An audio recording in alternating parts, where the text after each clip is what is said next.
আচ্ছা মা, তুমি আমার একটা কথা কও তো, তুমি যে এত কিপটামি করো, এত কিপটামি করে আমাকে কি লাভটা হয়েছে? আমরা কি বড় উঁচা দালাল কোটা উঠে ফেলাইছি, নাকি আমাকে ব্যাংক ব্যালেন্স সহায় সম্পত্তি অনেক কিছু হয়ে গেছে? বা আমাকে তো কোনো লাভ হয় নাই বা, বরং ক্ষতি হয়েছে।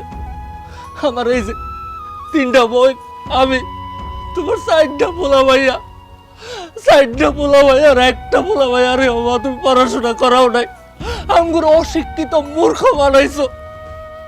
মা আমার এই যে 3টা এত সুন্দরী ফুলের মতো বোন, আমার এই 2টা বোন মা বিয়ার বয়স পার হয়ে গেছে, ওখানে ঠিক টাইমে বিয়াটাও দাও নাই। আচ্ছা মা কইতে পারো তুমি আর কয়দিন পর আমার এই 2টা বোনের একটা বোনও কে বিয়া করবো? আমি এই যে সুটকি মেয়েটা পড়াশোনা করে নাই, ওর কি হইব? মারে এই দুনিয়ায় তো কেউ সারা জীবন বাইসা থাকে না, তুমিও বাইসা থাকবে না মা।